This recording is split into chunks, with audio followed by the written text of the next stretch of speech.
नमस्कार बच्चों, मैं अंबुजा आनंद और आज मैं जिस कहानी का नाट्य रूपांतरण लेकर के प्रस्तुत हुई हूँ उस कहानी के लेखक हैं मुंशी प्रेमचंद जी और इसका नाम है नमक का दरोगा। इस कहानी के प्रमुख पात्र हैं मुंशी बंसीधर जी, पंडित आलोपीदीन एवं मुंशी बंसीधर जी के पिताजी। और अन्य पात्र मैं बता दूं आपको, ये हैं जमादार बुदलू सिंह जी, बंसीधर जी की माँ और उनकी पत्नी। तो अब हम इस कहानी का नाट्य रूपांतरण पेश करते हैं, पर इससे पहले मैं आपसे एक बात कहना चाहूँगी बच्चों, प्लीज़ प्लीज़ आप सारे वीडियोस पूरा देखें। इस वीडियो को और बाकी के वीडियोस जो मैं अपलोड करती हूँ उसे प्लीज़ आप पूरा देखें।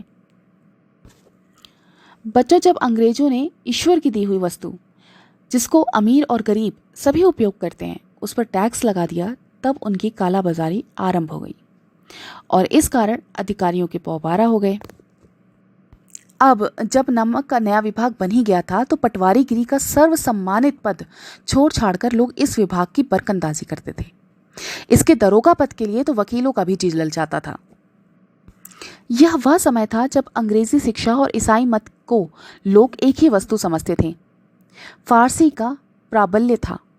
प्रेम की कथाएं और श्रृंगार रस के काव्य पढ़कर फारसीदा लोग सर्वोच्च पदों पर नियुक्त हो जाया करते थे। मुंशी बंसीधर जी जुलेखा की विरह कथा समाप्त करके सीरी और फरहाद के प्रेम वृतांत को नल और नील की लड़ाई और अमेरिका के आविष्कार से अधिक महत्व की बातें समझते हुए रोजगार की खोज में निकले। तो उनके अनुभवी पिता ने कुछ समझाया। बेटा, तुम घर की दुर्दशा देख रहे हो। हम कर्ज के बोझ में दबे हैं। मेरा तो अंतिम समय आ गया है। अब तुम ही घर के मालिक हो। पिताजी, आप ऐसा न कहें, आप ही तुम्हारा सहारा हैं। नहीं बेटा, मेरा तो अंत समय आ गया है, पर मेरी कुछ सीख गांठ बांध दो। नौकरी ऐसी ढूंढना जिसमें आमदनी खूब हो, मतलब घूस मिलता हो, समझे ना? पिताजी, घूस लेना तो अच्छी बात नहीं है। नहीं बेटा, ऊपरी आमदनी तो ईश्वर देता है, उसी से बरकत होती है।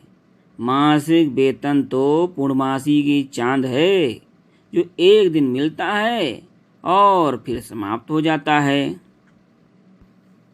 जी पिताजी, समझ गया। इस उपदेश के बाद पिताजी ने आशीर्वाद दिया। बंसीधर जी आज्ञाकारी पुत्र थे। ये बातें ध्यान से सुनी और तब घर से चल पड़े। इस विस्तृत संसार में उनके लिए धैर्य ही अपना मित्र, बुद्धि अपनी पथ प्रदर्शक और आत्मावलंबन ही अपना सहायक था। लेकिन अच्छे सुकून से चले थे। जाते ही जाते नमक विभाग के दरोगा पद पर प्रतिष्ठित हो गए। वेतन तो अच्छा था और ऊपरी आय का तो ठिकाना ही नहीं था। अब वृद्ध मुंशी जी को सुख संवाद मिला तो वो तो फूले ना समाये। महाजन कुछ नर्म पड़े, गलवार की अशालता लहलहाई, पड़ोसियों के हृदय में शूल उठने लगे। जाड़े के दिन थे और रात का समय। नमक के सिपाही चौकीदार नशे में मस्त थे।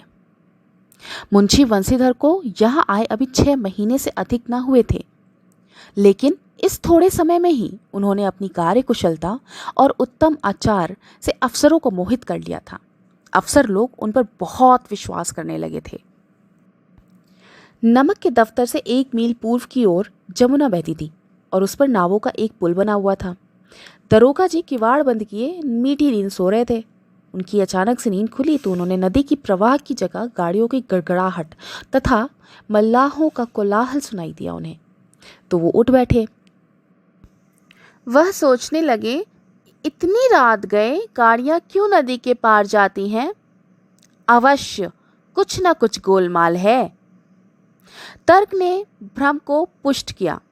वर्दी पहनी, तमंचा जेब में रखा और बात की बात में घोड़ा बढ़ाए और पुल पर आ पहुंचे।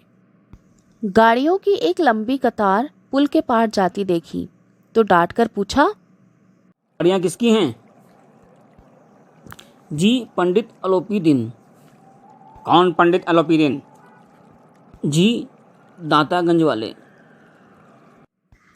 इतना सुनते ही वंशीधर चौंक गए। पंडित आलोपीदिन इस इलाके के सबसे प्रतिष्ठित जमींदार थे, लाखों रुपए का लेन देन करते थे। इधर छोटे से बड़े कौन ऐसे थे जो उनके ऋणी ना हो। व्यापार भी बड़ा लंबा चौड़ा था, बड़े चलते पुर्जे आदमी थे। अंग्रेज अफसर उनके इलाके में शिकार खेलने आते और उनके मेहमान होते। 12 मास सदा व्रत चलता था। गाड़ियाँ कहाँ जा रही हैं? जी कानपुर। इसमें क्या है? जी वो क्या तुम सब गूंगे हो? ओह, इसमें नमक के ढेले हैं, मतलब तुम लोग तस्करी कर रहे हो?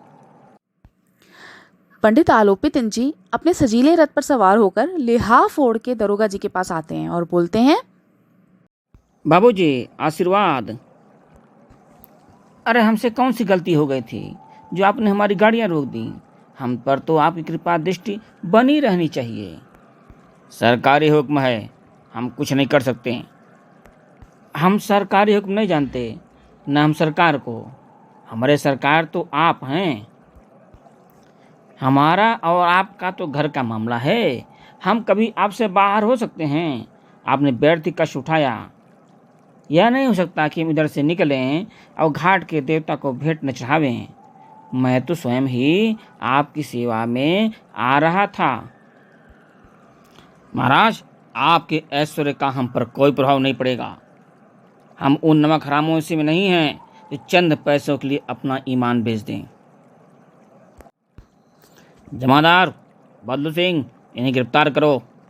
जी साहब, जी साहब। बाबू साहब, ऐसा मत करिए, हम मिट जाएंगे, हमारी इज्जत धूल में मिल जाएगी। और आपको क्या मिलेगा इससे? हम ऐसी कोई बात नहीं सुनना चाहते। तो आप लोग देख रहे हैं कि आलोपितिन ने जिस धन को सहारे की चट्टान समझ रखा था, वो पैरों से खिसकता मालूम हुआ। ईमानदारी के आगे लक्ष्मी जी बेबस हो गईं, परंतु उन्हें अभी भी धन की संख्या बल पर अपूर्ण विश्वास था। लाला जी, बाबू साहब को 1000 का नोट भेंट करिए, ये तो भूखे शेर हो रहे हैं। 1000 नहीं, 1 लाख पर भी हम सच्चे मार्ग से नहीं हट सकते हैं। साहिब 5000 ले लें। नहीं, कुछ नहीं हो सकता। अच्छा लाला जी, इन्हें 15000 दे दो। आपसे कहा ना कुछ नहीं हो सकता है। बाबू साहब 20,000। नहीं, चलो यहाँ से चलो। इससे आगे साहब मेरा साहस नहीं है, आगे आप जाने। बहादुर सिंह, इस आदमी को तुरंत गिरफ्तार करो। मैं एक भी शब्द अब नहीं सुनना चाहता हूँ। धर्म ने धन को पैरों तले कुचल डाला। आलोपितिन ने एक मोटे ताजे मनुष्य को हथकड़ियां लिए हुए अपनी तरफ आते देखा। चारों ओर निराश और कातर दृष्टि से देखने लगे। इसके बाद मूर्छित होकर गिर पड़े। दुनिया सोती थी पर दुनिया की जीभ जागती थी। सवेरे देखिए तो बालक वृद्ध सबके मुंह में यही बात सुनाई देती थी। जिसे देखिए वही पंडित जी के इस व्यवहार पर टीका टिप्पणी कर रहा था। निंदा की तो बौछारें हो रही थी, मानो संसार से अब पापी का पाप कट गया। पानी को दूध के नाम से बेचने वाला ग्वाला, रेल में बिना टिकट सफर करने वाले बाबू लोग, जाली दस्तावेज बनाने वाले सेठ और साकार, यह सब के सब देवताओं की भांति गर्दनें चला रहे थे। अब जब दूसरे दिन पंडित आलोपितिन अभियुक्त होकर कांस्टेबलों के साथ हाथों में हथकड़ियां, हृदय में ग्लानि और शोम भरे लज्जा से गर्दन झुकाए अदालत की तरफ चले, तो यह सारे शहर में हलचल मच गई। मेलों में कदाचित आंखें इतनी व्यग्र न होती होगी। भीड़ के मारे छत और दीवार में कोई भेद न रहा। किंतु अदालत में पहुंचने की देर थी। पंडित आलोपितिन इस अगाध वन के सिंह थे। अधिकारी वर्ग उनके भक्त, अमले उनके सेवक, वकील मुख्तार उनके आज्ञा पालक और अर्तली, चपरासी तथा चौकीदार तो उनके बिना मोल के गुलाम थे। उन्हें देखते ही लोग चारों तरफ से दौड़े। सभी लोग विस्मित हो रहे थे। इसलिए नहीं कि आलोपितिन ने यह कर्म किया, बल्कि इसलिए कि वह कानून के पंजे में कैसे आए। ऐसे मनुष्य जिसके पास असाध्य साधन करने वाला धन और अन्याय वाचालता हो, वह क्यों कानून के पंजे में आए? प्रत्येक मनुष्य उनसे सहानुभूति प्रकट करता था। बड़ी तत्परता से इस आक्रमण को रोकने के निमित्त वकीलों की एक सेना तैयार की गई। न्याय के मैदान में धर्म और धन के युद्ध ठन गए। वंशीधर चुपचाप खड़े थे। उनके पास सत्य के सिवा कोई और बल न था, न स्पष्ट भाषण के अतिरिक्त कोई शास्त्र। गवाह थे किंतु लोभ से डावाडोल। पंडित आलोपीदीन के विरुद्ध कोई भी प्रमाण नहीं पाया गया। वह एक बहुत ही बड़े आदमी हैं। यह कल्पना नहीं की जा सकती है कि वह कोई ऐसा काम करेंगे, वो भी थोड़े से लाभ के लिए। वकीलों ने यह फैसला सुना और उछल पड़े। पंडित आलोपीदीन मुस्कुराते हुए बाहर निकले। स्वजन बांधवों ने रुपए की लूट की। उदारता का सागर उमड़ पड़ा। उसकी लहरों ने अदालत की नींव तक हिला दी। जब वंशीधर बाहर निकले तो चारों ओर उनके ऊपर व्यंग बाणों की वर्षा होने लगी। चपरासियों ने झुक झुक कर सलाम किए, किंतु इस समय एक कटु वाक्य, एक एक संकेत उनकी गर्वाग्नि को प्रज्वलित कर रहा था।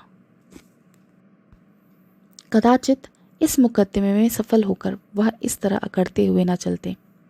आज उन्हें संसार का एक खेदजनक विचित्र अनुभव हुआ।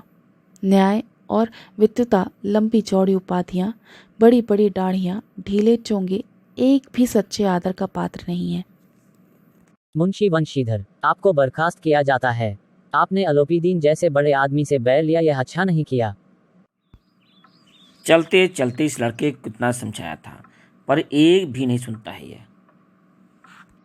हम तो कलवार और कसाई के तागदे से हैं, बुढ़ापे में भगत बनकर बैठे हैं, और वहाँ बस वही सूखी तनख्वाह। हमने भी तो नौकरी की है और कोई ओहदेदारी नहीं थी, लेकिन काम किया है, दिल खोल कर किया है। और आप ईमानदार बनने चले हैं। घर में चाहे अंधेरा हो, मस्जिद में अवश्य दिया जलाएंगे। जी चाहता है तुम्हारा अपना सर फोड़ लूं। बूढ़े मुंशी जी को कुल बुलाते इसी प्रकार एक सप्ताह बीत गया। अब संध्या का समय था। बूढ़े मुंशी जी बैठे बैठे राम नाम की माला जप रहे थे। इसी प्रकार उनके द्वार पर सजा हुआ रथ आकर रुका। हरे और गुलाबी पर्दे, पछिए बैलों की जोड़ी, उनकी गर्दन में नीले धागे, सिंग पीतल से जड़े हुए, कई नौकर लाठियां कंधों पर रखे साथ थे। उससे आलोपित इनके आते ही वंशीधर के पिताजी झुककर सलाम करते हैं। चलिए फिर देखते हैं आगे क्या हो रहा है कहानी में। हमारे भाग उदय हुए जो आप हमारे द्वार पधारे। आप हमारे पूज्य देवता हैं, पर इस अभागे कपूत ने हमें कहीं का नहीं छोड़ा। ईश्वर ऐसी संतान किसी को ना दे। नहीं भाई साहब, ऐसा मत कहिए। ऐसी संतान को क्या कहूँ।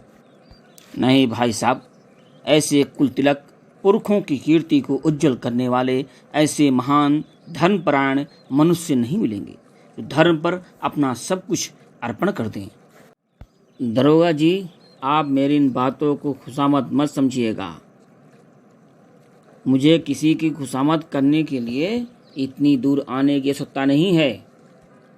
जी महोदय, मैं जानता हूँ। उस रात आपने अपने पद के कारण मुझे हिरासत में लिया, परंतु आज मैं खुद ही आपके आगे नतमस्तक होने आया हूँ। महोदय, आपकी यह उदारता है जो आप यह कह रहे हैं। नहीं दरोगा साहब, मैं सत्य कह रहा हूँ। आपसे एक विनती करता हूँ, आज्ञा करें, इस पद को स्वीकार करें और इस पत्र पर अपने हस्ताक्षर कर दीजिए। मैं ब्राह्मण हूँ, जब तक सवाल पूरा न करिएगा मैं आपके द्वार से हटूंगा नहीं। पंडित जी, मुझ में इतना सामर्थ्य नहीं है कि आपकी उदारता की प्रशंसा कर सकूं, किंतु मैं इस पद के योग्य नहीं हूँ। मुझे इस समय आप जैसे अयोग्य मनुष्य की ही जरूरत है।